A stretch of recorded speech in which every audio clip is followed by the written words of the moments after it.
देखिए, निंदन्तु नीति निपुणा यदि वास्तुवन्तु। भाषा समझ में आ रही? संस्कृत है। निंदन्ति नीति निपुणा यदि वास्तुवन्तु लक्ष्मी समापितु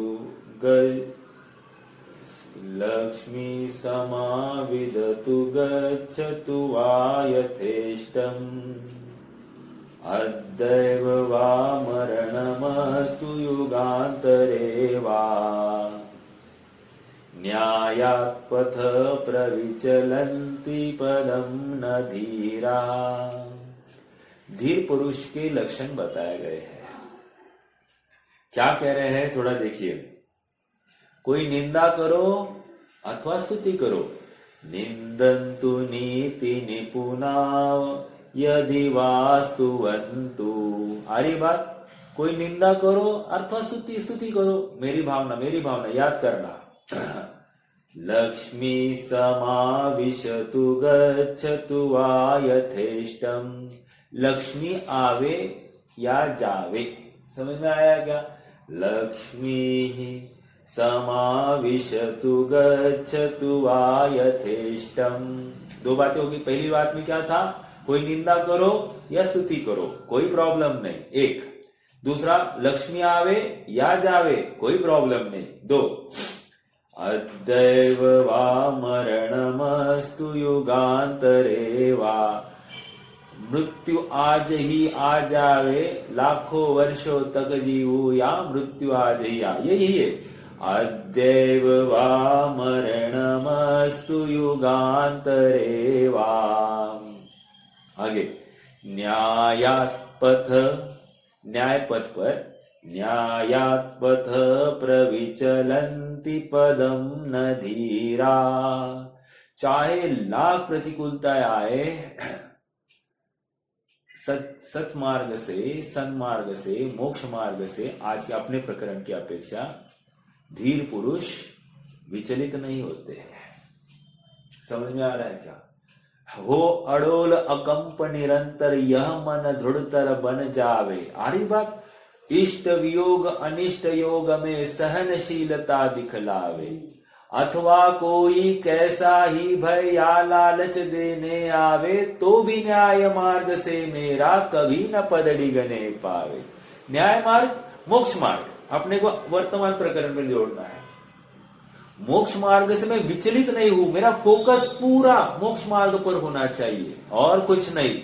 समझ में आ रहा है क्या? धीर पुरुष अपने बराबर गंतव्य को दृष्टि में लेकर ही चलते हैं और हीन पुरुषार्थी गंतव्य नहीं, वे अपने क्षणिक परिणामों को लेकर आगे चलते हैं, क्षणिक सुख दुख को लेकर आगे चलते हैं और निरंतर त्रसित रहते हैं। धीर पुरुष प्रतिकूल संयोग होते हुए भी पूरे उपयोग अपना गंतव्य के ऊपर लगा रहता है। इतनी कहने की बात यही है क्योंकि शुभ परिणाम अधिकार अपना प्रारंभ हुआ है। ज्ञान तत्व प्रज्ञापन में सबसे पहले ज्ञान अधिकार, फिर सुख अधिकार और फिर अब यहां पर शुभ परिणाम अधिकार। शुभ परिणाम अधिकार में इस जीव को पुण्यबंध कैसे होता है ये बता रहे, और उस पुण्यबंध का फल क्या है ये दो बातें 69 और 70वीं गाथा में बताई है। 69वीं गाथा में देव, गुरु, यति, दान, उपवास आदि के माध्यम से ये पुण्यार्जन किया जा सकता है, एक। और इस पुण्य के फल में 70वीं गाथा, इस पुण्य के फल में जीव को अनंत काल तक बहुत अनुकूल संयोग मिलते रहते हैं। समझ में आया? इतनी सी गाथा का बात है। ये शुभ परिणाम अधिकार है। ये जीव शुभ भाव से, शुभ परिणाम को लेकर क्या मिलता है? मोक्ष मार्ग नहीं है, ये तो संसार मार्ग ही है, ये बताने वाले हैं। बहुत सुख भोगने वाला ये सब माना, लेकिन ये कोई मोक्ष मार्ग नहीं है, इसका संसार काल कुछ घटा नहीं है। ये तो अभी भी संसार में ही है, क्योंकि ये शुभ भाव रूप परिणाम ये तो बंध का कारण है, संसार है, संसार है। ठीक है, आइए थोड़ा सा गाथा का पाठ एक बार करेंगे और फिर विषय में आगे बढ़ेंगे।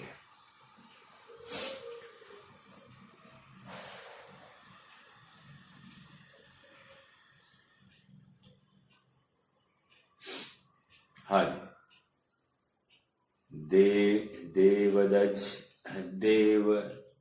देव जदि गुरु पूजासु चेव दानम्मि वासुशीलेषु उपवासादिसुरतो सुगप्पगो अप्पा जुत्तो सुहेण आदा तिरियो वा मानुषो व देवो वा भूदो तावदि कालम लहदी सुहम इंद्रियम विविहम। वो विविध प्रकार के इंद्रिय सुख को भोगता है। कौन कौन? मनुष्य, तिर्यंच और देव होकर विविध प्रकार के सुखों को भोगता है। हम पेज नंबर 297 पर है और बीचों बीच वो अमेरिका के कुत्तों की बात हो गई है। ठीक है, वहां पर एसी घर में और एयर कंडीशन गाड़ियों में उनका घूमना फिरना होता है। अब देखो यहां पर आगे इन गाथाओं का भाव तत्व प्रदीपिका टीका में आचार्य अमृतचंद्र इस प्रकार स्पष्ट करते हैं।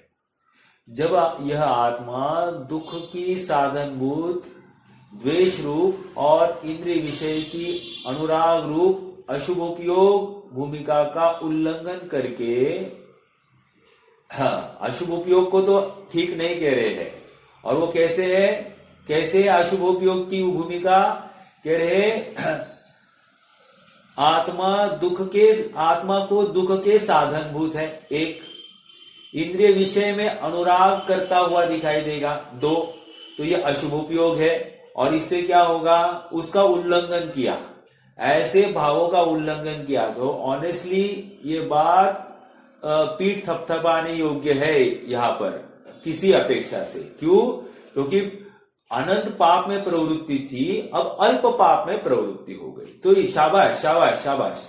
तो कह रहे हैं कि ये उसका उल्लंघन कर आया है, वहां से भी यहां आने के लिए बहुत पुरुषार्थ है। हाँ, ऐसा नहीं समझना कि पुरुषार्थ नहीं है, बहुत अनंत पुरुषार्थ लगता है। देखो शादी ब्याह में सब सज धज के जा रहे हैं और हम घर में बैठकर स्वाध्याय कर रहे हैं, इसमें बहुत दम लगता है। और हर कोई आता है और आके कह के जाता है ये बहुत मजा आया, ऐसा हुआ वैसा हुआ, और हम बिल्कुल भी लालायित नहीं हो रहे। हमको ऐसा बिल्कुल खेद भी नहीं हो रहा है अरे मैं वहां पर होता तो मैं क्या करता, बिल्कुल नहीं। तो इसमें बहुत पुरुषार्थ है। कितनी स्वच्छंदता में जीव वहां पर जी रहा है, नाचता है, गाता है, अभक्ष भक्षण करता है, कुछ भी अविवेक से रहता है, रहने ओढ़ने के कपड़े का भी पूरा विवेक चकनाचूर हो गया है। ये सब होते हुए वहां पर वो सुख मान रहा है जो कि अनंत पाप का कारण है। वहां से हटकर ये मात्र उससे विरक्त हुआ, उस कार्यक्रम से विरक्त हुआ, इसमें बहुत पुरुषार्थ है। और क्या कर रहा है अब आगे? उसका उल्लंघन करके देव गुरु यति की, अब देव गुरु शास्त्र के पास आया है, यति के पास आया है। ठीक है, उनका क्या करता है? पूजा करता है, दान करता है, शील और उपवास आदि के प्रति स्वरूप धर्मानुराग को अंगीकार करता है,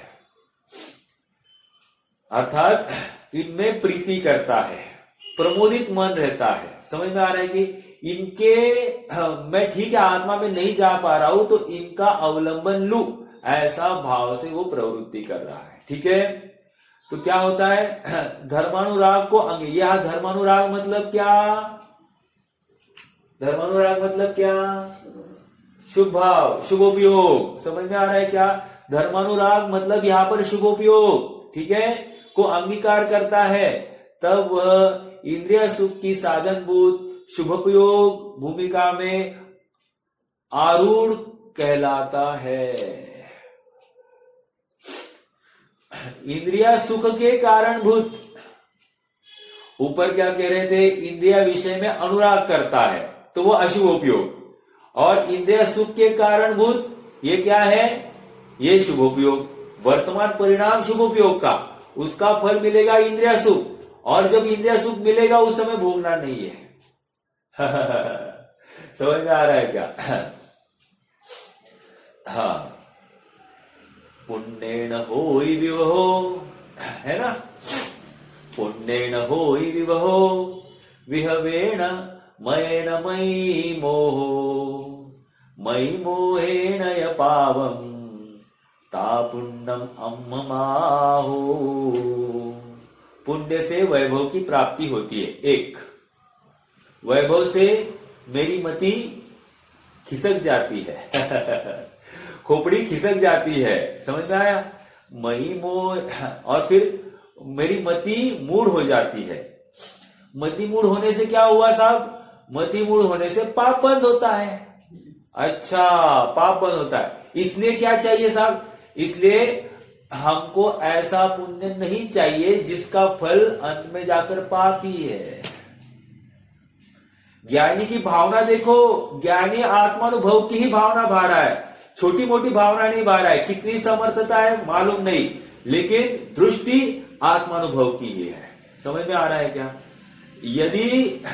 यदि वो इस भावना से प्रवृत्ति करे कि साहब थोड़ी सी अनुकूलता मिल जाए, थोड़ी सी तो लिफ्ट करा दे, समझ में आ रहा है क्या? थोड़ी सी लिफ्ट करा दे, थोड़ा सा स्वर्ग के सुख यहाँ वहां घूम के आओ, चक्रवर्ती करके घूमू, ऐसा वैसा विषय भोग, नो नो नो नो, इसकी वांछा ही नहीं है। ये अगर वांछा करेगा तो डायरेक्ट पाप बंद ही होगा। लेकिन ये सच्चे बिना मायाचारी के परिणाम से ये देव शास्त्र गुरु की शरण में आया है। अभी तक आत्मा में नहीं गया है, विकल्प तक ही है, लेकिन उनको ही पूर्ण रूप से उपादेय यही मार्ग सही है, इनका ही अनुकरण करने योग्य है, अन्य मार्ग है त्यागने योग्य है। और जितना संभव है स्वयं को विषयों से भोगों से काटता है। विषयों से भोगों से काटने का प्रयास क्यों होना है? क्योंकि उपयोग की विशुद्धता चाहिए। विशुद्धि या मंद कषाय हुए बिना ये देव गुरु धर्म उसको इष्ट भाषित नहीं होंगे। उनके बताया हुआ जो मार्ग है इसे ग्रहण नहीं कर पाएगा। ग्रहण करने के लिए उसकी वो सामर्थ्य तैयार होने के लिए इसके परिणामों की मंदता जरूरी है। आग बहुत भड़क रही है, ऐसे काल में उसको बुझाने के लिए ज्यादा पानी या कुछ लगेगा, बराबर है कि नहीं? और वो संभव नहीं है उस काल में।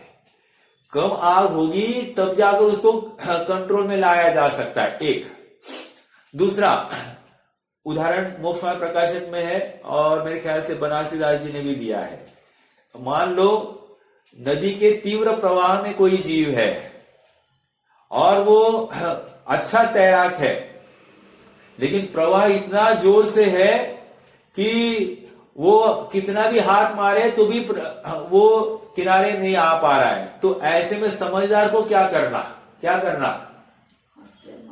हाथ पैर मारना। तो क्या होगा साहब?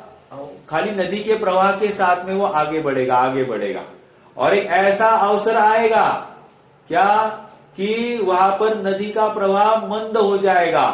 उस समय में हाथ पैर मारना और किनारे पर आ जाना। समझ में आ रहा है क्या? एक बात कोई ये प्रश्न करे, साहब प्रवाही है उसमें हाथ पैर क्यों मारना?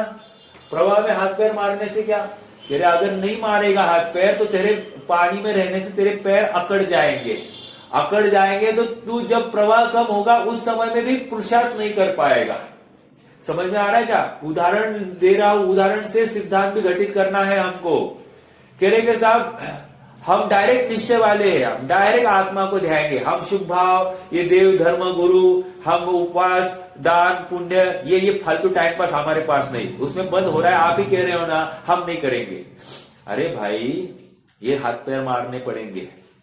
कषाय तीव्र है, तीव्र कषाय में तू यदि हाथ पैर नहीं मारेगा तो फिर जब अवसर आएगा मंद कषाय का उस समय में तेरे हाथ पैर अकड़े रहेंगे। तेरे परिणाम अकड़े रहेंगे, तू यथार्थ पुरुषार्थ नहीं कर पाएगा। यथार्थ पुरुषार्थ करने के लिए अभी तुझे देव शास्त्र गुरु पूजन, दान, उपवास आदि क्रियाओं का अवलंबन करना पड़ेगा। उदाहरण क्या दिया था? पानी का तीव्र प्रवाह। पानी का तीव्र प्रवाह मतलब तीव्र कर्म का उदय, बहुत कषाय का तीव्र पाप का उदय है। ठीक है, पाप के उदय में क्या करना साहब? उदय को ग्रहण करके रहना, अर्थात उसमें तीव्र पुरुषार्थ करके काम नहीं होगा। उस समय में नवीन बंध जो करेगा, अर्थात देव शास्त्र गुरु की शरण में आना, उनके कहे अनुसार चलना, धर्म कहाँ है, स्व पर का विज्ञान करने का प्रयास करना, मैं स्व हूं, बाहर की चीजें मेरे लिए अकिंचित करे, ऐसा निर्णय करना, ये क्या हो गया? ये भावों की मृदुता, मंदता कर रहा है। समझ में आ रहा है क्या? डायरेक्टली शुद्ध उपयोग में लगा, मैं शुद्ध उपयोग करूंगा तो क्या होगा? उस समय में कषाय तीव्र होगी, तो कषायों में काम नहीं होगा। उसको निरंतर उपयोग में वो गेय होगा। तो गेय से हटने के लिए पहले अभ्यास करना कि शरीर भिन्न है, आत्मा भिन्न है, ये निर्णय हुए बिना इसका सही जगह पर प्रयास नहीं हो सकता है। तो यह अभ्यास करने, पहला अभ्यास किया जाएगा, और अभ्यास जैसे ही हो गया, एक ऐसा अवसर आएगा कि कषाय की मंदता होगी, अर्थात थोड़ा सा पुण्य उदय भी आ जाएगा, और उस समय में आकुलता के कोई प्रसंग नहीं होंगे। तो कदाचित ये जीव उस समय में हाथ पैर जोर से मार दे तो आत्मानुभव को प्राप्त हो सकता है। समझ में आ रहा है क्या? ये पूरी प्रोसेस है। शुभोपयोग में आने का कोई ना कोई प्रयोजन है। मात्र हाथ पैर नहीं हिलाए तो उसके पैर अकड़ जाएंगे, हाथ पैर अकड़ जाएंगे। फिर जब प्रयास करने का अवसर होगा, उस समय वो प्रयास से रहित हो जाएगा, चूक जाएगा। ठीक है, इतनी बात मैंने क्यों कही? इसलिए कही कि इंद्रिय सुख की प्राप्ति हो रही है, लेकिन इंद्रिय सुख की प्राप्ति ये इसका उद्देश्य नहीं है। इसका उद्देश्य गंतव्य है, अर्थात संपूर्ण स्वराज, अपने आत्मा में संपूर्ण स्थिरता, यही इसका उद्देश्य है। बीच में इसका हैंगिंग गार्डन जैसा इसका काम नहीं करना है, इसको लटका हुआ नहीं रहना है, इसको पूर्ण स्वराज की प्राप्ति चाहिए। ठीक है, यह आत्मा एक मिनट, हाँ, यह आत्मा इंद्रिय सुख के साधनभूत शुभोपयोग की सामर्थ्य से उसके अधिष्ठान भूत, अर्थात इंद्रिय सुख के आधारभूत तिर्यंच, मनुष्य और देवत्व की भूमिका में से किसी एक भूमिका को प्राप्त करके जितने समय तक उस गति में रहता है, उतने समय तक अनेक प्रकार के इंद्रिय सुख प्राप्त करता है। क्या कह रहे हैं? यह आत्मा इंद्रिय सुख के साधनभूत। क्या है इंद्रिय सुख के साधन? क्या है? शुभोपयोग। महत्वपूर्ण बात है। हमको अनुकूलता कब मिलेगी? कह रहे हैं शुभोपयोग करने से। शुभोपयोग कैसे होता है साहब? तत्व निर्णय करने से, अर्थात शरीर भिन्न है, आत्मा भिन्न है, ऐसा निर्णय करने से। कोई परद्रव्य मुझे सुख दुख का कारण नहीं है, ये ऐसा नक्की करने से।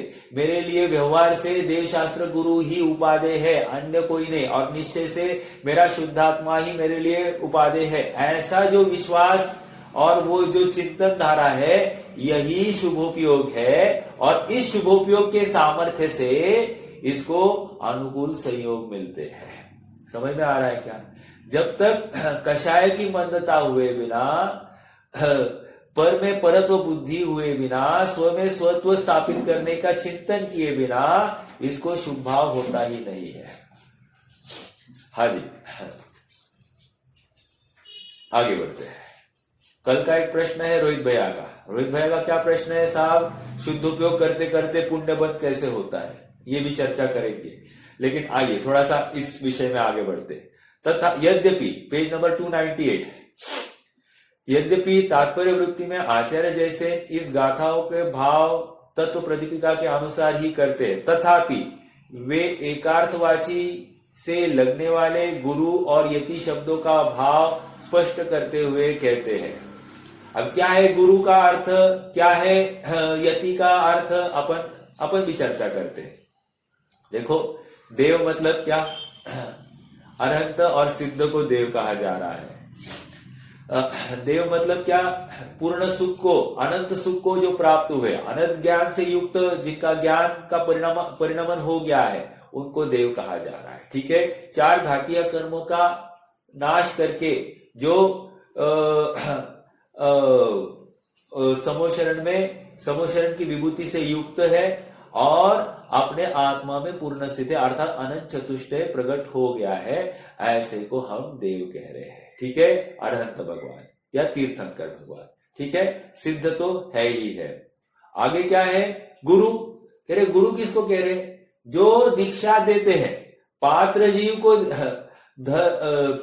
जीव को देखकर, उसको दीक्षा देकर उसका अनुग्रह करते हैं। पात्र देखना मतलब क्या?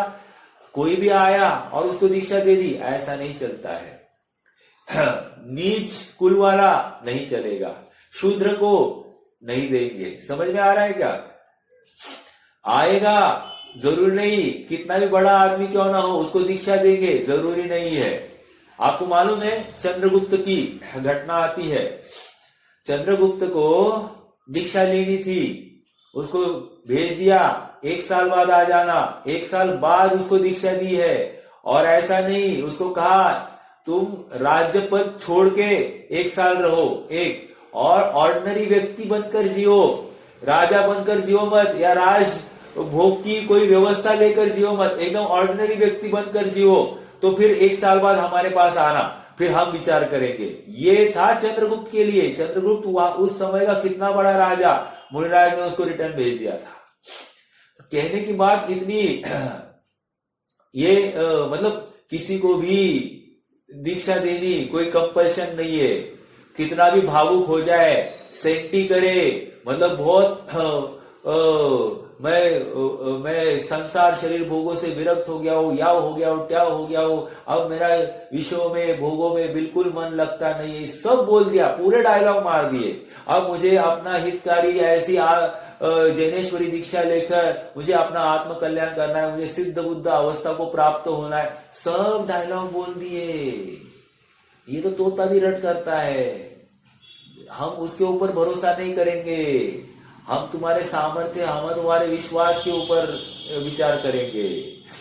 यदि मुनिराज को थोड़ा सा ठीक लगा तो बोलेंगे एक काम कर, केश लोच कर। केश लोच करते हुए आंख थोड़ी सी मिचका दी, रोको, नहीं चलेगा, रिटर्न, चलो चले जाओ, अर्थात दीक्षा कैंसल। समझ में आ रहा है क्या? मतलब केश लोच करने की भी ताकत देखते हैं। केश लोच करते हुए मात्र आंखों में ऐसे आंखें बंद भी हो गई, ऐसे ओ बस गया, ये उसकी आसक्ति का परिचय है। गया, ये शरीर से अनुराग करता, ये यति या ये मुनि नहीं बन सकता, ये अपात्र है आज के डेट में। समझ में आ रहा है क्या? ये कहवत से खाली सुन सुनकर इसको धर्म या मुनि धर्म अच्छा लगा है, इसने सुन लिया कि मुनि बिना मुक्ति नहीं है, इसलिए मुनि बनने आया, भावुकता में आया है। यहाँ पर भावुकता नहीं चलती है, गंभीरता है, यहाँ पर धैर्य है, यहाँ पर जैन धर्म की आन बान शान है। अगर किसी को भी ऐसी दीक्षा देना चालू कर देंगे, वे पतित हुए बिना नहीं रहेंगे और मुनि पना रहा बाजू में, मुनि के भेष में ढोंगी के रूप में प्रवृत्ति करेंगे। समझ में आ रहा है क्या? और शिथिलता उसके चरम शिखर पर पहुंचने के लिए कोई समय नहीं लगेगा। जब मुनि ही भ्रष्ट हो जाएगा तो समाज या श्रावक कैसा ठीक रहेगा? समझ में आ रहा है क्या? इसलिए बहुत गंभीरता से दीक्षार्थी के लिए विचार किया जाता है। जब राजा चंद्रगुप्त जैसे व्यक्ति को भी रिटर्न गो बैक बोल दिया, क्या सामर्थ्य होगी? समझ में आ रहा है क्या? भद्रभाव नहीं किया था वो, बट क्या सामर्थ्य होगी? कितना, मतलब जिसको पूरा भारतवर्ष कौन सा, वो अफगानिस्तान के आगे और यहाँ नीचे बर्मा, रंगून, सब ये पूरा, और नीचे पूरा भारत, ये सारा भारत इतना बड़ा उसका विस्तार था राज्य का। ऐसे राज्य के अधिपति को रिजेक्ट कर दिया, दीक्षा नहीं दी। समझ में आ रहा है? तो विचारणीय बिंदु गुरु का उत्तरदायित्व मैं आपको बता रहा हूं, कितना जबरदस्त वो पद है। तो गुरु और यति, यति, यति मतलब क्या? जो यत्न करता है सो यति। यत्न मतलब प्रयत्न, अर्थात पुरुषार्थी जो जीव है उसको यति कहते हैं। अब यत्न मतलब क्या? जो तपश्चरण करे, विशेष विशेष तप करे, थोड़ा सा ज्ञान अर्जन करे, रिद्धि ज्ञान अर्जन करने के लिए विशेष साधना करे, ये कह रहे हैं ये यति है। ओके। और रिद्धि को ऋषि कौन होते हैं? जो रिद्धिधारी होते हैं उनको ऋषि कहते हैं। ओके। और अणगार, अणगार मतलब सामान्य मुनि को अणगार कहते हैं। ठीक है। हाँ, तो मैं कहा था गुरु हो गया, यति हो गया। अब आगे क्या है? चलो यही से पढ़ते हैं ना, तो एक एक आ जाएगा ना। अपन में इतना विस्तार करने से अच्छा यहां से पढ़ लेते। गुरु और यति शब्दों का भाव स्पष्ट करते कहते हैं, इंद्रिय जैसे शुद्धात्म स्वरूप लीनता में प्रयत्नशील साधु यति है। प्रयत्नशील, अंडरलाइन द वर्ड प्रयत्नशील। कौन? शुद्धात्म स्वरूप लीनता में प्रयत्नशील, अर्थात दिन रात आत्मा का चिंतन, ये तो विकल्प हो गया। मृदु संभाषण में वही कथन, ये भी विकल्प हो गया। समझ में आ रहा है? ये तो दिन रात आत्मा में ही रमने जमने का प्रयास। समझ में आ रहा है? वो जो है वो यति, निरंतर अपनी आत्मा को आराधता है, वो यति।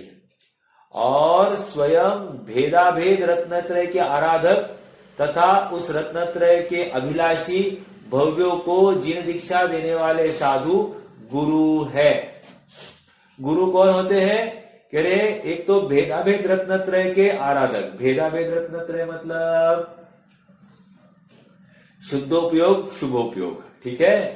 शुद्धोपयोग, भेद मतलब छठवां गुणस्थान, अभेद मतलब सातवां गुणस्थान। तो भेदाभेद रत्नत्रय के साधक आराधक कौन?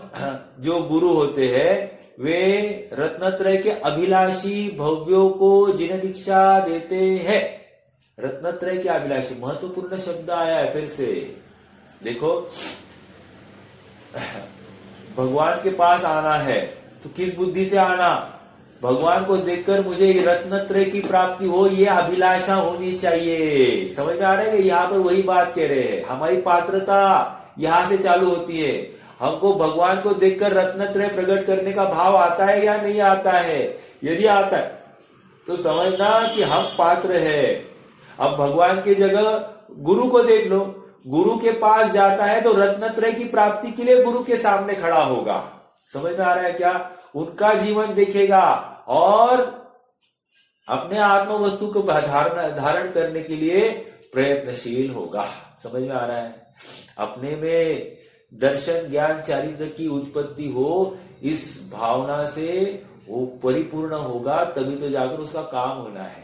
जिसने भावना ही नहीं भाई है, जिसको अभी भी विषय भोग दिखाई दे रहे हैं, जिसको अभी भी संकट दिखाई देते हैं, जिसको अभी भी बाहरी रुपया पैसा सोना आदि दिखाई देता है, तो उसको रत्नत्रय बहुत दूर है। समझ में आ रहा है क्या? तो सबसे महत्वपूर्ण बात, रत्नत्रय का अभिलाषी, भगवान को देखकर रत्नत्रय की भावना होना, गुरु को देखकर रत्नत्रय की भावना होना, ये जब तक नहीं है तब तक काम नहीं होगा। ओके। रत्नत्रय के अभिलाषी को जिन दीक्षा देने वाले साधु गुरु है। इन गाथाओं का पद्यानुवाद हो गया। चलो आगे।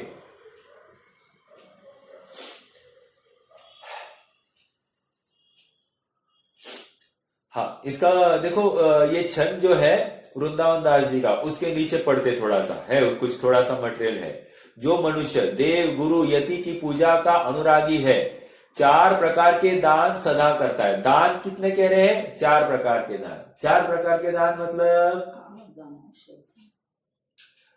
आहार, औषध, अभय और ज्ञान दान। ये तो सरल हो गया। हमको रत्नकरण शावकाचार्य की भाषा में चाहिए।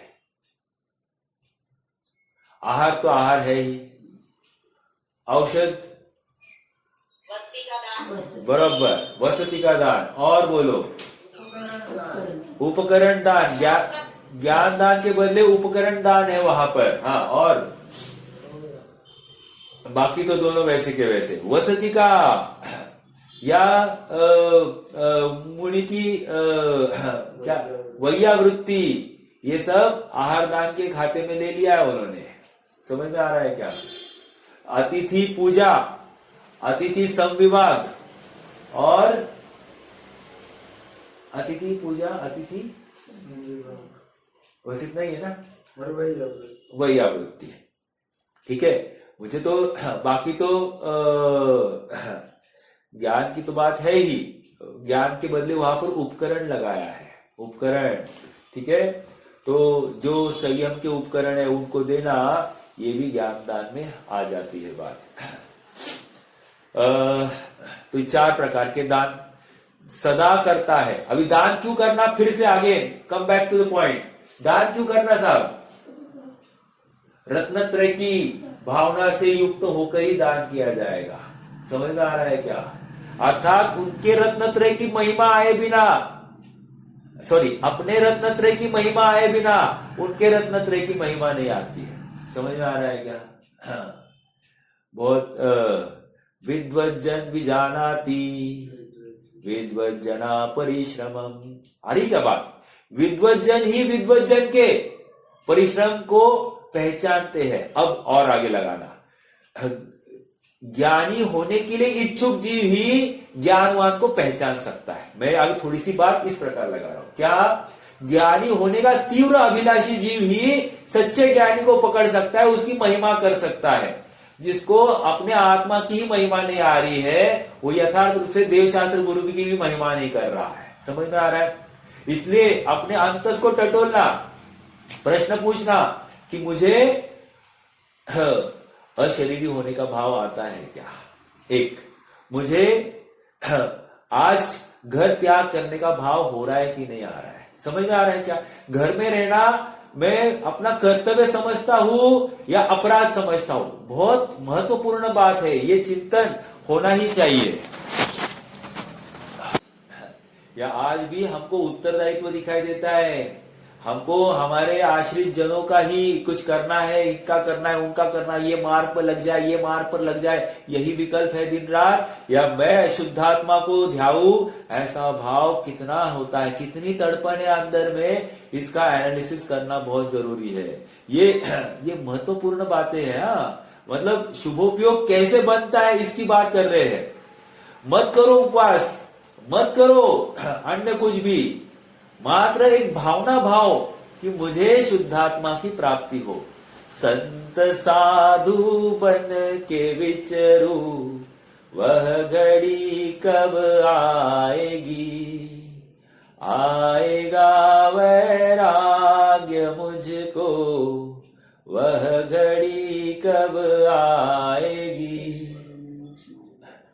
चल पड़ू मैं मोक्ष पथ में, वह घड़ी कब आएगी। अरे देखो, ये भाव होने चाहिए।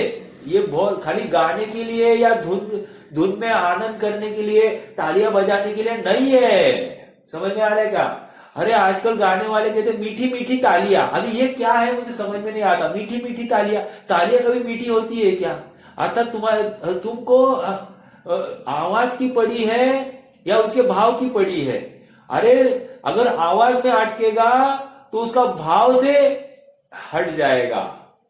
और हमारा प्रयोजन भाव को पकड़ना है, भाव से अपने स्वभाव की प्राप्ति करना है।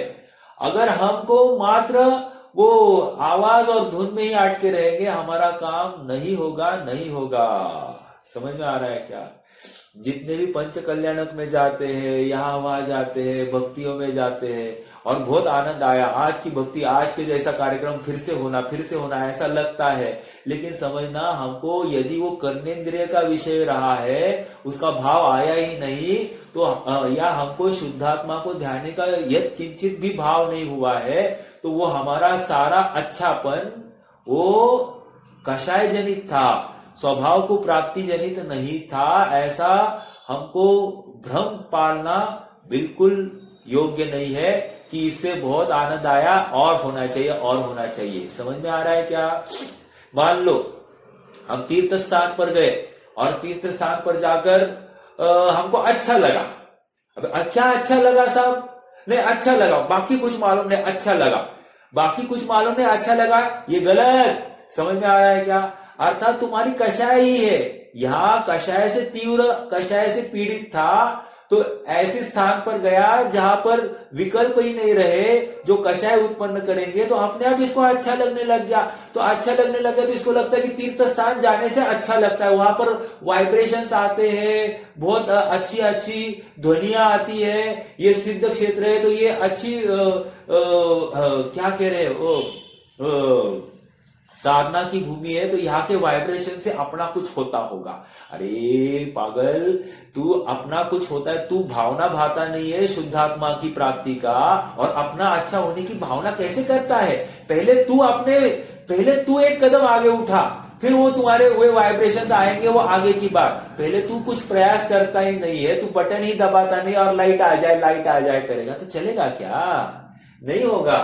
तू बटन दबाने के लिए हाथ उठा, बटन नहीं दबाने के लिए हाथ उठा, ये कह रहे हैं, ये भी करना नहीं चाहता है और लाइट आ जाए, कैसे होगा? नहीं होगा। समझ में आ रहा है? हाँ, तो शुभ भाव के परिणाम कैसे हो रहे कह रहे यहां पर? दान के भाव से। और दान क्यों करना? शुद्धात्मा की प्राप्ति के लिए, रत्नत्रय के लिए। देव गुरु यति के पास क्यों जाना? तेरे शुद्धात्मा की प्राप्ति के लिए, रत्नत्रय की प्राप्ति के लिए। ओके, अब उपवास क्यों करना साहब? एक रत्नत्रय के अलावा हमारा अन्य कोई भी प्रयोजन नहीं होना चाहिए। अगर रत्नत्रय हमारे ज्ञान का गेम नहीं है, उसके लिए हमारा प्रयास नहीं है, तो बाकी जो कोई प्रयास है वो कोई और प्रयास है, अन्य किसी चीज के लिए जिसे तुम पकड़ नहीं पा रहे हो। और सच कहो, ये तुम्हारे अभिप्राय में भूल है, तुम्हारे अभिप्राय में वांछा बैठी है, विषय भोग बैठे हैं, इंद्रसरी के भोग बैठे हैं, चक्रवर्ती के भोग बैठे हैं। समझ में आ रहा है क्या? तुम्हें फ्री फोकट में चक्रवर्ती पद चाहिए, लेकिन चक्रवर्ती पद सम्यक दृष्टि के लिए रिजर्व्ड है, इंद्र पद सम्यक दृष्टि के लिए रिजर्व्ड है। तुझे सम्यक तो पहले प्रकट करना पड़ेगा, और उसके लिए तुम्हें चक्रवर्ती और इंद्र पद की वांछा छोड़नी पड़ेगी। समझ में आ रहा है क्या? तू दोनों हाथ में लड्डू रखना चाहता है, स्वयं को धर्मात्मा भी कहलवाना चाहता है, और यहाँ पैसा भी ऐंठना चाहता है, चलेगा नहीं। समझ में आ रहा है क्या? नहीं, हम प्रभावना करेंगे। काहे की प्रभावना? प्रभावना तुझे लगता है कि खाली पैसे से ही प्रभावना होती है? भ्रम मत पालना। रुपया पैसे के बिना भी प्रभावना बहुत होती है। देखो ना, हमारे तीर्थंकर भगवान 1 रुपया नहीं बरसाते हैं और लाखों करोड़ लोग उनके पीछे आ जाते। समझ में आ रहा है क्या? कितना पैसा बरसाया? 1 रुपया नहीं बरसाया। और जो बरस गया है उनका बिल्कुल भाव नहीं है। समझ में आया? जो 3.5 करोड़ रत्नों की वर्षा हो रही है, वो उनका भाव नहीं है। सहज नियोग ऐसा है कि ऐसा बरस जाता है। ठीक है? हाँ जी, हाँ, आगे बढ़ेंगे। आगे बढ़ते देखिए, हाँ, जिनके मन शील व्रतों को के पालने में दृढ़ है तथा जो बड़े ही आदर भाव से उपवास करता है। अगेन आ गया, शील व्रतों के पालन करने में दृढ़ है मतलब क्या? इसको माथे के ऊपर भार नहीं लगता है। ओ काश मैं ये नहीं करता तो मैं ये भोग सकता। समझ में आ रहा है क्या? काश मैं ये व्रत नहीं लेता तो मैं आज करोड़ों रुपया कमा लेता। समझ में आ रहा है क्या? तो ऐसा इसको बिल्कुल भी खेद नहीं होता है कि मैं यहां पर हूं। और आज देखो, आपको बताओ, गांधी जी के बच्चे थे ना, वो गांधी जी को कोसते थे। हमारे बाप ने हमको नंगा कर दिया, कहते थे कि कहीं का नहीं छोड़ दिया, सारी संपत्ति देश के लिए लगा दी, 1 रुपया छोड़ा नहीं हमारे लिए, ये हमको पूरा पूरा नंगा छोड़ दिया। ये कोसते थे वे। समझ में आ रहा है क्या? जबकि सारा भारत उनकी पूजा करता था और घर वाले ऐसी निंदा करते थे। मुझे तो ये कहना है कि ये ऐसा भाव, खेद भाव भी हो जाए, अरे तो भी कार्यकारी नहीं है। समझ में आ रहा है? तो मन शील व्रतों के पालन में दृढ़ है तथा जो बड़े ही आदर भाव से उपवास करता है। अभी उपवास क्यों करना साहब? आदर भाव से उपवास करना, मतलब उपवास, अरे आत्मा के प्रति मुझे अहोभाव आया है, आत्मा के लिए समय निकाला है। समझ में आ रहा है कि घर वाले कहते हैं ना, आप हमारे लिए कई समय ही नहीं निकालते हैं, तो चलो हमको बाहर जाना है तो आप उस बहाने से आप सब विषयों से दूर रहोगे और हमारे लिए समय दोगे। समझ में आ रहा है क्या? ऐसे ही यहां पर कह रहे आत्मा के लिए समय निकालना पड़ता है। क्यों साहब, क्यों? क्योंकि देखो, तू व्यापार करेगा, व्यापार के विकल्प रहेंगे कि नहीं रहेंगे? तू गृहस्थी में रहेगा, गृहस्थी में खान पान सब्जी वब्जी सब लाना, ये करना वो करना, दूध लाना, घी करना, वो करना, कितने सारे काम होते हैं। दिन भर वो काम में ही पूरा दिन खत्म होगा तो आत्मा का ध्यान कब करेगा, आत्मा का चिंतन कब करेगा? हालांकि सुखार्थी जीव काम करते समय में भी आत्मा का चिंतन करता रहता है, लेकिन काम करते समय में आत्मा संबंधी उपयोग की तीव्रता नहीं होती है। जब पूर्ण कार्य से निवृत्त हो जाएगा ना, तो अपने आप वो कॉन्सेंट्रेटेड, वो पूरा उपयोग की धगज एक जगह पर लग सकेगी और इससे तुम्हारा काम होगा। वो थोड़ा स्थूल उपयोग काम नहीं करेगा। वो तो टॉनिक था, तुमको बार बार आत्मा याद आना ये अच्छी बात थी, लेकिन वो सर्वोपरि था, उपाय नहीं था। उपाय क्या था? तुम निवृत्त हो जाओ 100% और फिर काम में लग जाओ। समझ में आ रहा है? देखो, एक लड़का है, लड़का ना क्या करता है, पढ़ाई भी कर रहा है और यहाँ पर गाने लगा रहा है। ठीक है, हाँ, गाने लगा रहा है और पढ़ाई भी कर रहा है। मेरा प्रश्न है आप सबसे, वो पढ़ाई कर रहा है, गाने सुन रहा है, भले ही जिनवानी के गाने होंगे, हैं? हाँ, लेकिन मान लो ऐसा होगा कि क्या है वो, राम का पश्चाताप लगाकर सुन रहा है। अब वहां पर पूरी बात है और ये यहाँ पर पढ़ते जा रहा है। अब मेरा प्रश्न है कि उपयोग 100% यहाँ पर है या 100% वहां पर है? कहीं पर भी नहीं है, दोनों जगह पर नहीं है। तो इससे पढ़ाई ठीक नहीं होगी। पढ़ाई ठीक करनी है ना, तो 100% तुम पढ़ाई ही करो। तुम्हें फिर वहां से निवृत्त हो जाओ, फिर पश्चाताप 100% सुनना, पूरा उपयोग देकर सुनना, तुम्हारा काम अच्छा होगा। दोनों एक साथ करोगे तो jack of all trades master of none, फायदा दोनों में नहीं होगा। समझ में आ रहा है क्या? तो यहां पर कह रहे उपवास क्यों कर रहा है? आदर भाव से उपवास कर रहा है। आदर भाव से मतलब इसलिए कर रहा है कि आज अब शुद्धोपयोग के लिए अवसर मिलने वाला, आज मैं पूरा जोर लगाऊंगा। समझ में आ रहा है क्या? इसके लिए वो उपवास है, अर्थात वो तीव्र रुचिवंत होकर गया है आगे। और समझना, हमको लगता है उपवास करने से करना मतलब मुश्किल काम होगा या कोई बिरला ही करता होगा, ऐसा नहीं है। यहां पर कह रहे प्राइम मिनिस्टर भी क्यों ना हो, उसको यदि सुखी होना है तो उसको उपवास धारण करना ही पड़ेगा। देखो, सुदर्शन सेठ क्या थे? बड़ा सेठ था कि नहीं? इतना बड़ा सेठ था, इतना बड़ा व्यापारी था। और देखो, अष्टमी चतुर्दशी के दिन कहाँ थे? शमशान में खड़े दिखते हैं। समझ में आ रहा है क्या? सब व्यापार धंधा। अभी वो सेठ मतलब क्या छोटा सेठ होगा? उसके ट्रांजैक्शंस क्या छोटे मोटे होंगे? हीरो का करोड़ों का व्यापार करता होगा, तो अष्टमी चतुर्दशी के दिन कुछ भी नहीं। समझ में आ रहा है क्या? है क्या ऐसी पुरुषार्थ हमारे में कि हम अष्टमी चतुर्दशी के दिन पूरे 100% निवृत्त होंगे, कुछ खाना नहीं खाएंगे, कुछ नहीं, अपनी आत्म साधना करेंगे? नहीं कर सकते। तो फिर वैसा शुभोपयोग रूप परिणाम तुम्हारा नहीं है, ये मान लो। हमको तो क्या लगता है, अभी जैसे मैं हूं, मैं 2 टाइम खाता हूं तो आपने को लगता है I am doing something great, और 2-4 खोपड़ियां अपनी बहुत वाह वाह करते हैं, अरे ग्रेट ग्रेट, कब से कर रहे हैं? हाँ, मैं 10 साल से कर रहा हूं। हमको उसी में आनंद आता है। नहीं रे बाबा, इससे कोई लाभ नहीं होने वाला है। तुम ये जो कुछ कर रहे हो शरीर के लिए कर रहे हो। अभी उपवास भी करता है ना, हाँ, डाइट कंट्रोल होता है, डाइट कंट्रोल से थोड़ा सा फिर स्वास्थ्य भी ठीक होता है, इंद्रिया भी ठीक रहेगी और उसके पीछे फिर अपना धर्म भी हो जाएगा। रॉन्ग माय डियर, तू दोनों हाथ में लड्डू रखना चाहता है, काम नहीं होगा, तेरा काम नहीं होगा, क्योंकि तेरा उपवास के प्रति आदर भाव नहीं है, तेरा शरीर के प्रति आदर भाव है। अभिप्राय को पकड़ना, और ये पाप है। शरीर के प्रति आदर भाव मतलब पाप, क्योंकि उपवास के प्रति आदर भाव मतलब आत्मा के प्रति आदर भाव होना चाहिए था, जो कि हुआ ही नहीं है। समझ में आ रहा है? और एक बात कहनी, उपवास की बात आ गई ना, मान लो अनेक लोग करते हैं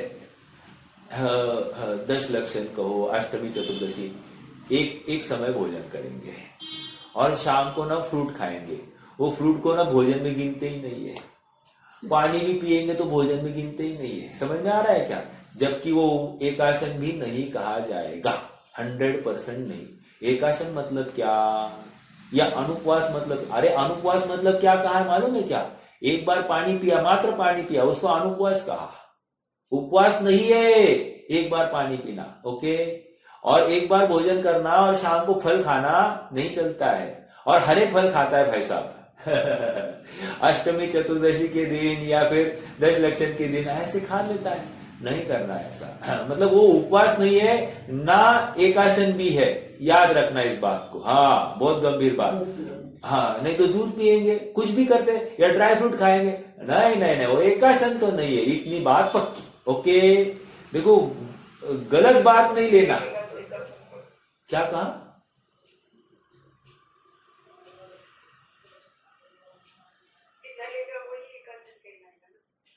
मतलब एक बार खाना, एक बार दिन में भोजन करना, फिर आगे पीछे पानी भी नहीं लेना, पानी भी नहीं लेना, तो फल फूल की तो बात ही नहीं है।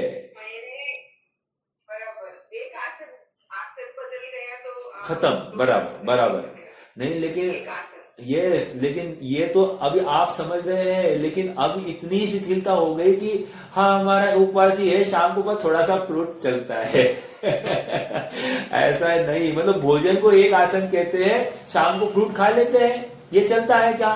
अरे हो गया ना दूसरी बार भोजन, तो एक आसन थोड़ी रहा। चलो, मुझे तो ये कहना है आदर भाव नहीं है। अरे 2 टाइम खाओ ना, कोई प्रॉब्लम नहीं, 4 टाइम खाओ, लेकिन आत्मा के प्रति आदर भाव होना। ये खाना है ना, इसका फल यही हो कि इंद्रिया की अनुकूलता के पीछे भाई मुझे आत्मा की साधना करने का और तीव्र पुरुषार्थ हो। समझ में आ रहा है? हालांकि भोजन भोजन कर करके आत्मा की साधना करने का भाव, ये भी कोई बहुत अच्छा भाव नहीं है, लेकिन क्या करे, हमको उस भोजन को करते समय भी तीव्र आशाता का उदय है, उस समय भी हमको आत्मा याद आना, ये बहुत बड़ी बात है। आज देखो, जैसे ही थाली सामने होता है कि नहीं, फटाफट वो कवल मुंह में डाल दूं, होता है कि नहीं होता है? तो ये क्यों हो रहा है? ये इसलिए हो रहा है, आत्मा ओझल होने पर की कीमत पर ही तो हो रहा है। थोड़ा सा देखो, कभी भी थाली सामने आ जाए, कुछ भी सामने आ जाए, सामने आ जाए, देखो आप स्वयं को 1 मिनट के लिए रोकना और मात्र तत्व चिंतन करना, मैं शुद्ध आत्मा हूं, मैं ये भोजन करने वाला नहीं। देखो, वो आसक्ति है ना, कम हो जाती है, और फिर अंदर से परिणाम भी आने लगता है, अरे ये आसक्ति मर जाती तो खाने का भाव भी खत्म हो रहा है, लेकिन मुझे तो भोगना है। फिर इमीडिएटली अगला भाव क्या आता है, मुझे भोगना है, और फिर वो परिणाम को 0 कर देता है। समझ में आ रहा है क्या? तो ये हो जाता है, अर्थात आत्मा जब ऊर्ध्व हो जाता है ना, तो अपने आप बाकी की कषाय मंद पड़ती ही पड़ती है, और जब बाकी की कषाय ऊर्ध्व होती तो आत्मा मंद पड़ता ही पड़ता है, अर्थात आत्मा ओझल होता ही है। समझ में आ रहा है क्या? तो उपवास के लिए वो बहुत भावना करता है, आदर भाव करता है, अर्थात आत्मा के प्रति आदर भाव हुए बिना उपवास के प्रति आदर भाव नहीं होगा। समझ में आ रहा है? और उपवास मतलब क्या? उप अर्थात आत्मा, आत्मा के निकट, उप मतलब समीप है एक्चुअली, समीप, और वास मतलब रहना, आत्मा के समीप रहना, अर्थात अपने उपयोग को यहां वहां नहीं भटकाना, यही तो उपवास है। जबकि उपवास के दिन तो ये ज्यादा उपयोग को भटकाता हुआ दिखाई देता है। फिर किसी से फोन पर बात करेगा, किसी को मिलेगा। आज मुझे हमेशा ना, मेरी एक मासी है, वो फोन जब भी करती है, अष्टमी या चतुर्दशी के दिन ही करती है क्योंकि उनको मालूम मैं शाम को खाता नहीं हूँ, तो फिर उस दिन मुझे मेरे साथ बात कर सकते हैं। ये भी क्या है, बात करने का कोई औचित्य नहीं रहता है। क्यों? क्योंकि उतना समय, एक समय जो बचा है, उस समय में क्या कर रहे हो आप? यदि आत्मा की साधना नहीं कर रहे हो, आत्मा की भावना नहीं भा रहे हो, तो वो उद्यम या वो प्रयास तुम्हारा विफल गया, ये समझना है। अर्थात आत्मा के प्रति आदर भाव नहीं हुआ, अर्थात वो एकासन के प्रति भी आदर भाव नहीं था। देखो, ये इस प्रकार ना, हम क्या कर रहे हैं उसका एनालिसिस करना और फिर नक्की करना। ठीक है, अब आइए, रोहित भैया है क्या? रोहित भैया, हाँ भाई। हाँ, कौन सा पेज था वो?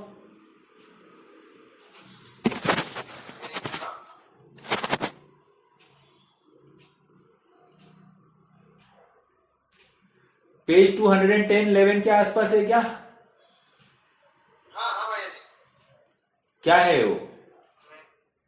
हाँ, मत कीजिए। नहीं भाई जी, मैं एक्चुअली बाहर है क्या? चलो कोई बात नहीं, तो मैं एक स्थूल आंसर देता हूं, स्थूल आंसर दूंगा, फिर कदाचित कभी आपने सामने जिनवानी होगी तो अपन अलग से ये करेंगे। एक्चुअली मेरे पास मोक्षमय प्रकाशक है, लेकिन आप कौन सा लोकेशन की बात कर रहे हैं मुझे मालूम नहीं। तो ठीक है, देखिए आपका ये प्रश्न था। हाँ बोलिए। मैं निकाल रहा हूँ। नहीं नहीं, ठीक है, कोई बात नहीं। आपका प्रश्न तो यही था कि आत्मानुभव करते करते भी पुण्य बंध कैसे होता है, यही था ना आपका क्वेश्चन? हाँ भाई जी, मतलब वो युद्धोपयोग में ही पृष्ठ शुभ भाव बोले गए हैं। हाँ हाँ, बराबर बराबर। ऐसा है, शुद्धोपयोग में उत्कृष्ट शुद्ध शुभ भाव कैसे हो गया? तो कह रहे हैं, शुद्धोपयोग में जितना आत्मा में जितनी स्थिरता थी, वो शुद्धोपयोग उससे बंद नहीं हो रहा है। लेकिन आत्मा में किसी अंश में अस्थिरता है कि नहीं है? हाँ है।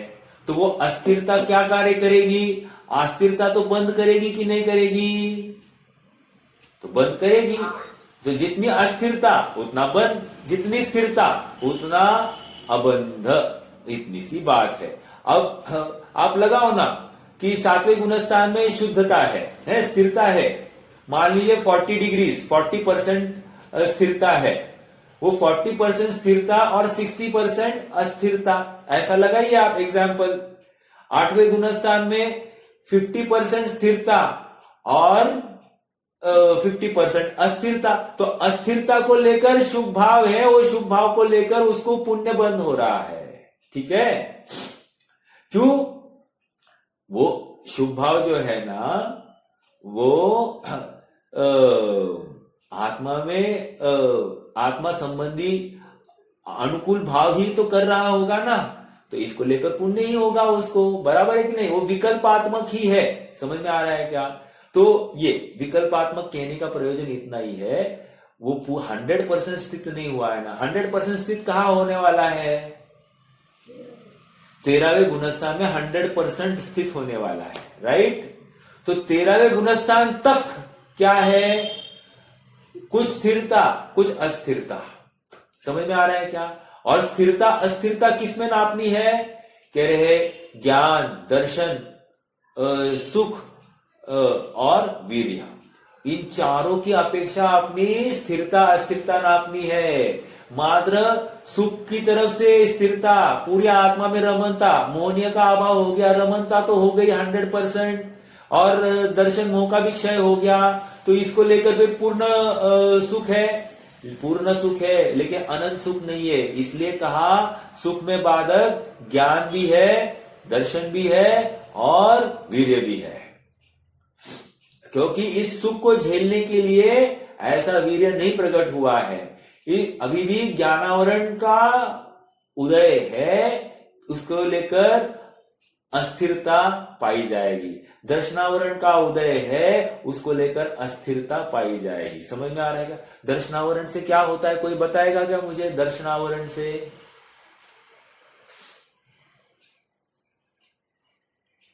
दर्शन उपयोग में बाधा है। हाँ, वो तो हो गया।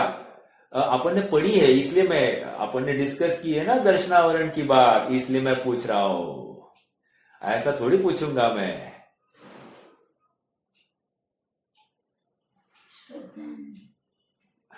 दर्शनावरण, नॉट श्रद्धान। देखो केवल दर्शन में क्या हो रहा है, मुझे उतना बोल दीजिए, आपको बराबर आंसर आ जाएगा। फिर केवल दर्शन में क्या होता है?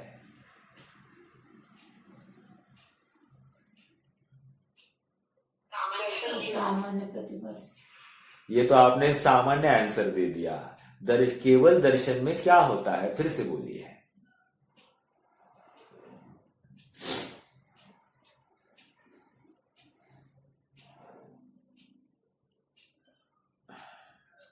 सोनल भाभी आपने क्या आंसर दिया? केवल दर्शन में फिर दर्शनावरण का पूर्ण उगार हो जाएगा, पूर्णता दर्शन। हाँ वो तो हो जाएगा, पूर्णता मतलब क्या, वही तो जानना चाहता हूं।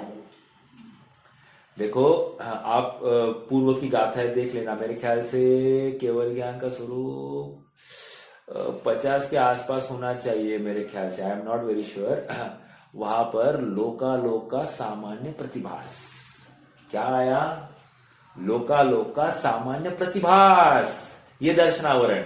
ओके, दर्शनावरण के अभाव में केवल दर्शन होने पर लोकालोक का सामान्य प्रतिभास। इसका मतलब 12वें गुणस्थान के सामान्य प्रतिभास क्या था? लोकालोक का सामान्य प्रतिभास नहीं था, वो बाधक, दर्शनावरण भी बाधक हो गया। मैंने उस समय में डिस्कस किया था, कितने जनों को याद है मुझे मालूम नहीं, अगर याद होगा तो हैंड्स रेज कर देना। ठीक है। लेकिन दर्शनावरण को लेकर सामान्य प्रतिभास मतलब जितना जानता है उसके संबंधी सामान्य प्रतिभास हो गया। अब केवल ज्ञान में समस्त लोकालोक जानने में आ रहा है, तो उस संबंधी सामान्य प्रतिभास हो गया। समझ में आ रहा है क्या? ये दर्शन गुण की पूर्ण व्यक्ति है, अभिव्यक्ति। हमको दर्शन गुण ऐसा लगता है नहीं कि वो थोड़ा सा कमजोर है या आधा अधूरा है, ज्ञान गुण लगता है लेकिन दर्शन गुण नहीं लगता है। लेकिन यहां पर कहना है कि दर्शन गुण भी अपूरा है, अधूरा है, क्योंकि लोकालोक का सामान्य प्रतिभास नहीं कर पा रहा है। और इसमें कारण कौन? दर्शनावरण कारण, निमित्त ना, निमित्त कौन है? दर्शनावरण कारण। और स्वभाव से देखा जाए तो जीव ही प्रयास नहीं कर रहा है। ठीक है, ये बात हो रही क्या क्लियर? हाँ, मुझे क्या कहनी थी रोहित भैया की बात। रोहित भैया, अस्थिरता है वो पुण्य बंध का कारण, और स्थिरता है वो अबंध, बंध ही नहीं होगा। अब जैसे जैसे अस्थिरता घटती गई तो पुण्य विशेष बनने वाला है। समझ में आ रहा है क्या? ऐसा ही होता है। और स्थिरता तो बढ़ती जाती है, वो तो बंध का कारण ही नहीं है, लेकिन अस्थिरता घटती जाएगी, 100% वो ज्यादा विशुद्धता लिए हुए होती है, इसलिए बंध, पुण्य बंध भी सर्वोत्कृष्ट करता है। ठीक है, अर्थात उसका अनुभाग जबरदस्त होता है। स्थिति कम होगी लेकिन अनुभाग बहुत पावरफुल होता है। इसलिए आपको मालूम होगा 7वें गुणस्थान के आगे असाता का उदय ही नहीं होता। ओके, 7वें के आगे असाता का उदय नहीं कहा है।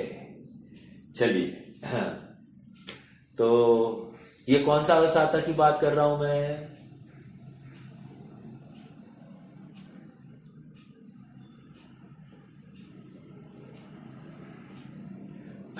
भाव असाता या द्रव्य असाता?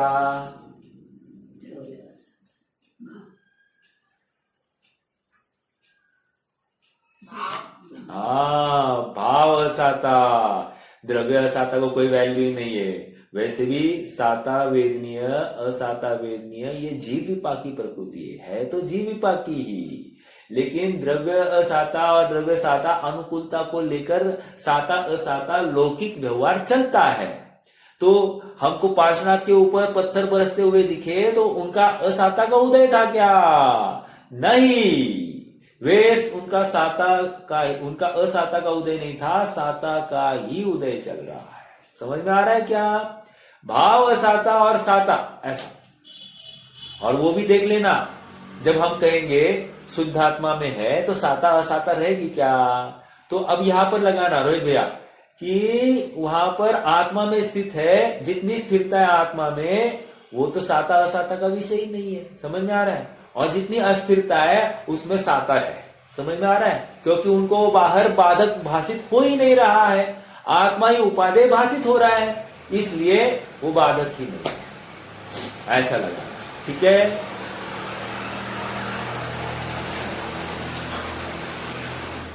देखो ये इसी के बल पर, शुद्धोपयोग में रहने के बल पर क्या बड़ी बात है। जितने भी परिचर्जय है, जितने भी आपत्तियां या विपदाएं आती है, सब सहजता रह जाती है।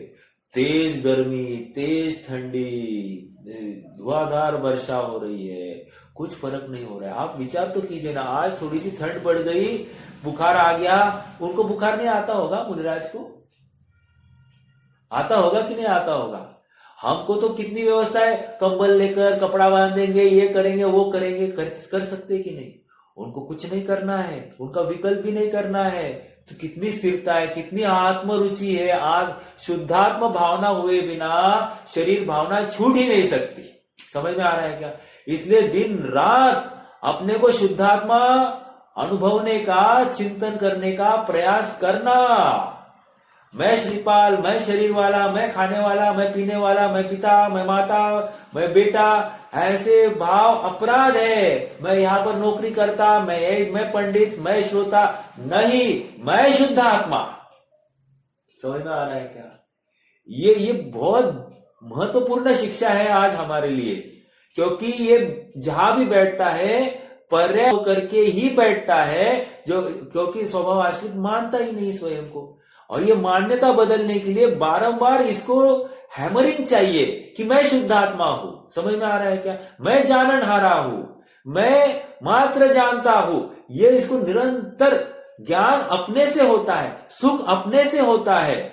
मैं इंद्रियों के माध्यम से नहीं जानता हूं, मैं सुख बाहर से नहीं आ रहा है, अंदर से सुख आ रहा है। ये इसको विश्वास क्यों नहीं हो रहा है? ये प्रयास ही नहीं कर रहा है। जब तक प्रयास नहीं करेगा तब तक एक इंच भी मोक्ष मार्ग में नहीं चल सकता है। और अरे इंच भी चलने की जरूरत ही नहीं, वैसे बैठे बैठे मोक्ष मार्ग हो सकता है, और बैठे बैठे संसार मार्ग है। बस इसका उपयोग जहां पर है उसी के ऊपर खेल है। समझ में आ रहा है क्या? विचार करना, बहुत गंभीर चिंतन की बातें हैं। किसको दान कहा जा रहा है, किसको उपवास कहा जा रहा है, देव दर्शन किसको कहते हैं, किस चिड़िया का नाम? नहीं, हम कुछ खाते पीते नहीं है देव दर्शन के बिना। अरे पागल, खाते पीते नहीं, तू आत्मा की भावना हुई कि नहीं हुई? समझ में आ रहा है क्या? यदि आत्मा की भावना ही नहीं हुई, तेरा उस उद्यम को कोई वैल्यू नहीं है। समझ में आया? हम स्वाध्याय किए बिना कुछ खाते पीते नहीं। अरे स्वाध्याय का फल आत्मा की भान होना था, आत्मा का भान ही नहीं रहा। आत्मा में, शरीर में बेभान हो गया है तू, कैसे तुझे फल मिलेगा? अर्थात वो सच्चा फल भी नहीं होगा, पुण्य भी ठीक से नहीं बंधेगा। भले किया है उद्यम, लेकिन पुण्य नहीं, पाप ज्यादा बंधेगा, इत्तू सा पुण्य बंधेगा। वो पुण्य किसी वैल्यू का भी नहीं होगा। समझ में आ रहा है क्या? अपन पंडित साहब के पेज नंबर 7 पर है मेरे ख्याल से, अरहत आदि से प्रयोजन की सिद्धि। क्या फायदा होता है? उनको मांगेगा तो 1 रुपया नहीं मिलेगा। अब मांगेगा मतलब क्या? भले ऊपर से कुछ भी नहीं मांग रहा है, लेकिन अभिप्राय में है ना, अभिप्राय की वासना जो है, अगर वो पड़ी है तो मांग ही रहा है। समझ में आ रहा है क्या? हे प्रभु आज बचा देना, हे प्रभु बच्चे का अच्छा करना, हे प्रभु मैं ठीक करना। ये जितनी भी बातें है ना, ये वासना पड़ी, अभिप्राय की भूल है। पकड़ना इन बातों को, पकड़ना। अपनी भूल को पकड़े बिना काम नहीं होगा। लाख जिनवानी सुनो, लेकिन जिनवानी का भाव, जिनवानी का मर्म अपने में उठाए बसाए बिना काम नहीं होता है। ठीक है, रुकते हैं। कोई प्रश्न है तो कर सकते, नहीं तो जिनवानी।